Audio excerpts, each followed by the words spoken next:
well give up. I'm... Invincible, a comic created by Robert Kirkman and Cory Walker, is currently seeing a surge of popularity due to its recent adaptation as an Amazon original animated series. Hello everyone, my name is Ryan, and I have opinions on things. Terrible intro, I know, but hello, I have for a while now kicked around the idea of doing a couple of analytical reviews and essays on some of my favorite pop culture entities and icons. And recently, while watching the new Invincible series, I figured this was one of the best places to start. Just going to go ahead and give a blanket spoiler warning for the first 3 episodes of the show that are out right now, and a few light spoilers on the themes of the comic series from start to finish. I do want to go over one more quick point of clarification. I'm going to be talking about 2 characters in particular a lot. This right here, this is Nolan, alias Omni-Man. And this right here is the star of our show, Mark, alias Invincible. We got it? Okay, good. I wanted to make this video because I noticed that, as with all screen adaptations, there were a couple of changes Amazon's new show made to the introductory arc of the series.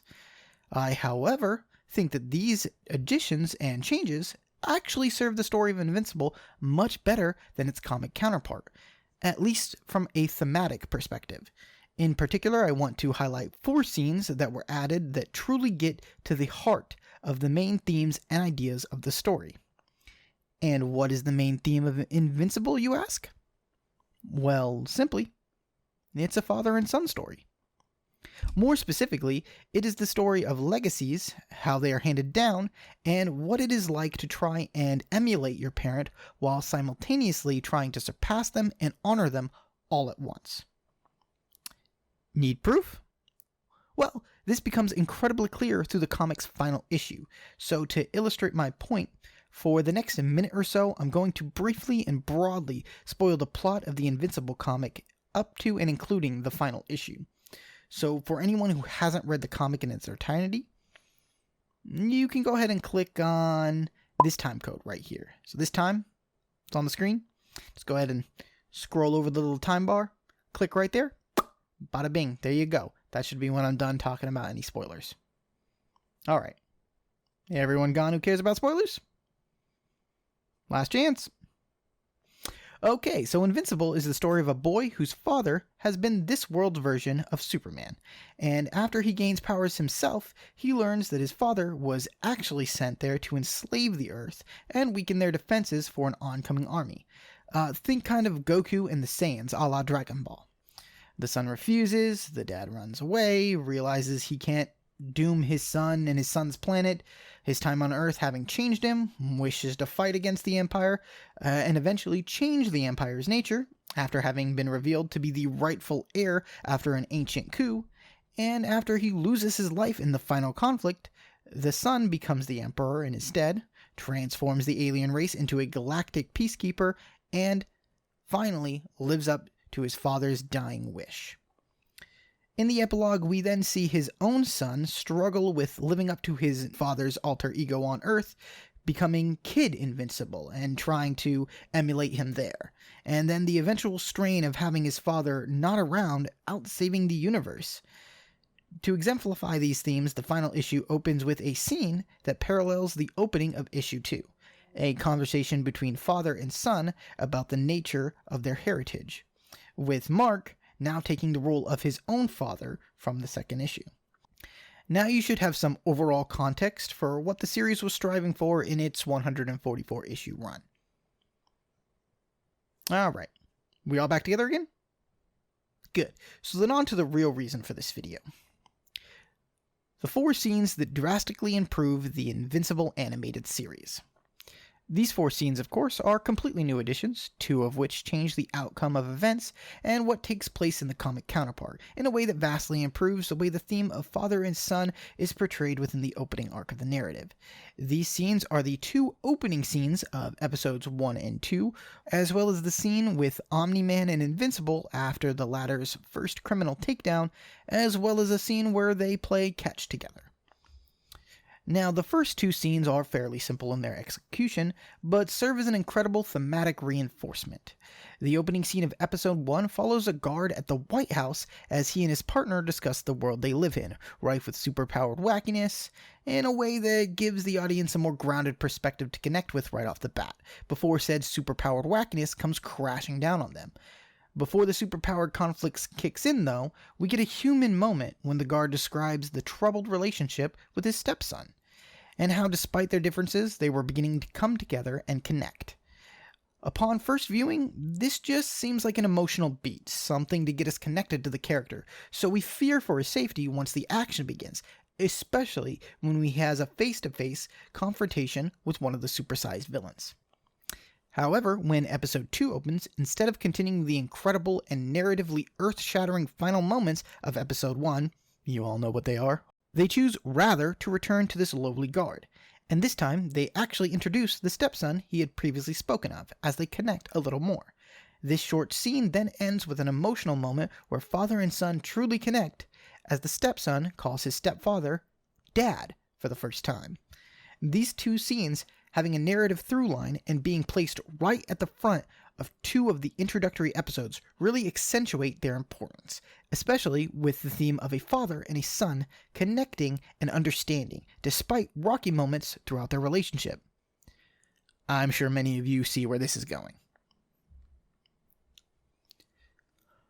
The last two scenes of the four I described are so narratively significant, it's actually surprising they didn't take place in the original comic. In fact, nothing even remotely similar to these scenes transpires. The first episode varies from the comic in mostly the way it portrays Omni-Man and his relationship with his family. In the first couple of issues, he's almost portrayed as absent from the day-to-day lives of his family. In the first issue, Omni-Man appears in 4 pages of the 24-page run, and in only a total of 10 panels.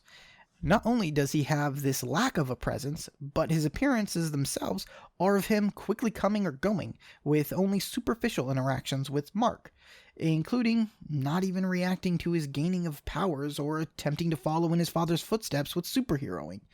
There's never even a scene of them talking about Mark's abilities or trying to educate him about his powers or training or anything like that.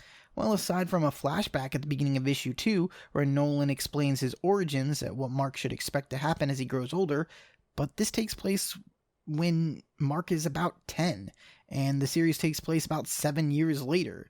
So, is that the only time him and his son have ever talked about the situation? It's a little bit odd. The Amazon series has multiple instances of the father and son duo interacting within the first episode, even actual moments of training and learning about the power set that they have.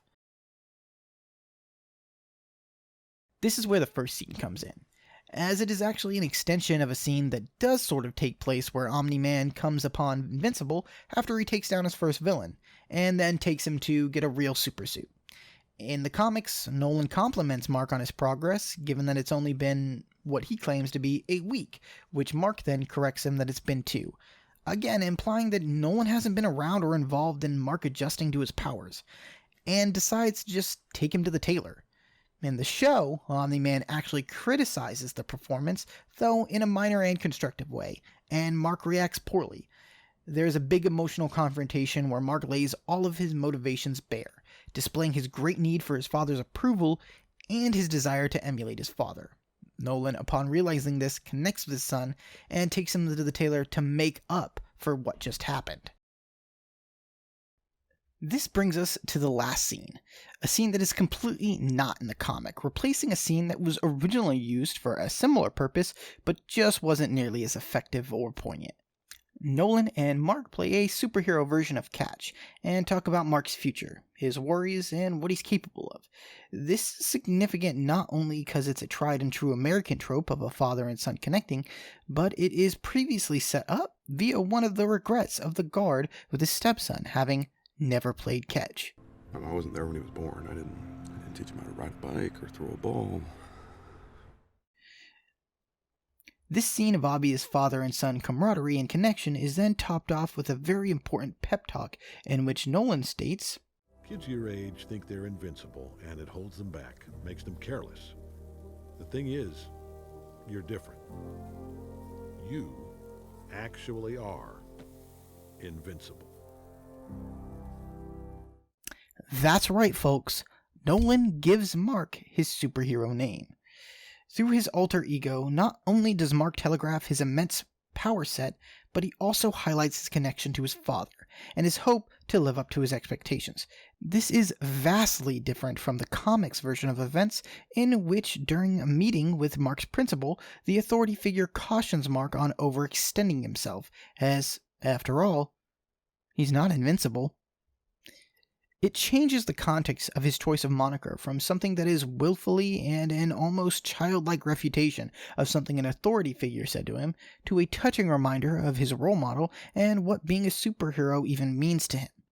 It almost seems like an obvious missed opportunity on the creator's part, and that the name of the series, as well as the superhero alter ego, were just afterthoughts, used more to convey the action and brutality of the comic than intrinsically linking the legacies of Nolan and Mark.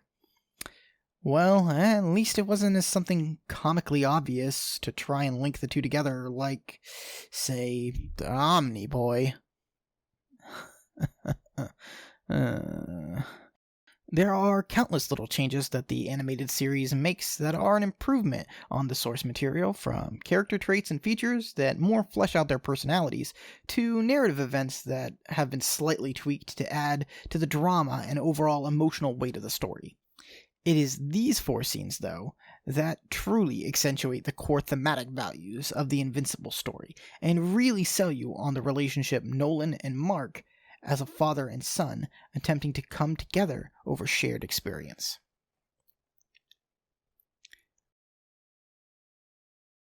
And that's about all that I really wanted to say.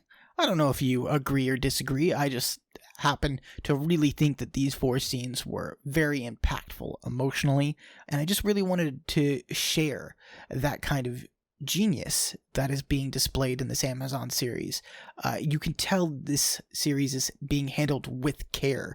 This isn't a by-the-numbers reproduction because superheroes are the profitable thing right now. Yes, Amazon already has The Boys, a sort of parody of superheroes, but Invincible is doing a much lighter parody that is really kind of honing in on this father-son narrative, and they're doing it excellently, and I really got to commend when things are handled and adapted with that much care.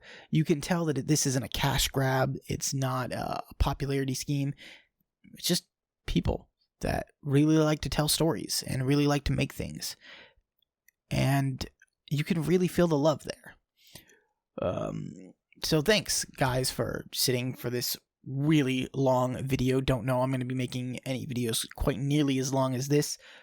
Just really wanted to kind of convey my thoughts on this. So if you liked it, please like and comment and, all the jazz that everybody has.